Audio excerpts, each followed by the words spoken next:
Bharat operation Sindoor చేపట్టినప్పటి నుంచి పాకిస్తాన్లో అల్లకల్లోలం సృష్టించింది. ఈ నేపథ్యంలోనే పాకిస్తాన్ నుంచి ఇండియన్స్ కి పలు రకాల బెదిరింపు కాల్స్ వస్తున్నట్లుగా వార్తలు వినిపిస్తున్నాయి.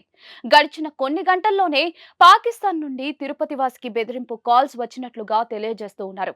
కోట్లాది మంది భక్తులు తరలివచ్చే తిరుపతి లాంటి ప్రదేశానికి ఫోన్ కాల్స్ రావడంతో ఇప్పుడు ఒక్కసారిగా అక్కడ పోలీసులు అప్రమత్తమైనట్లుగా తెలుస్తోంది. ఇందుకు సంబంధించిన పూర్తి వివరాలు ఇప్పుడు చూద్దాం. తిరుపతి వ్యక్తికి వచ్చిన ఫోన్ కాల్ సంభాషణ గురించి ఆ వ్యక్తి మాట్లాడుతూ, బుధవారం ఉదయం తనకు ఒక కాల్ వచ్చిందని, అయితే ఆ కాల్ మాట్లాడిన వ్యక్తి పాకిస్తాన్ నుంచి మాట్లాడుతున్నట్లుగా తెలియజేశారు.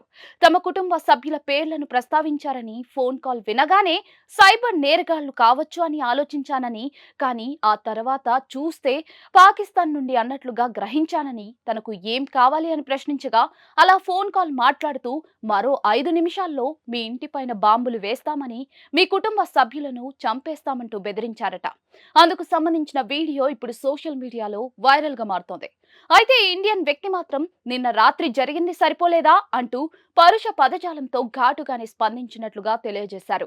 అనంతరం ఈ విషయం పైన పోలీసులకు తాను సమాచారం అందించాను అంటూ మీడియాతో మాట్లాడారు. ఈ విషయం అందిన వెంటనే తిరుపతి పోలీసులు అలర్ట్ అయ్యి తన నుంచి వివరాలను సేకరించినట్లుగా సమాచారం. మరి ఆ వ్యక్తికి కాల్ చేసింది సైబర్ నేరగాళ్లా లేకపోతే ఉగ్రవాదులా అనే విషయం తెలుసుకునేందుకు అధికారులు దర్యాప్తు చేపడుతున్నట్లుగా తెలుస్తోంది. దీంతో తిరుపతిలో ఉండే అన్ని పోలీస్ స్టేషన్లను ఒక్కసారిగా అలర్ట్ అయినట్లుగా సమాచారం.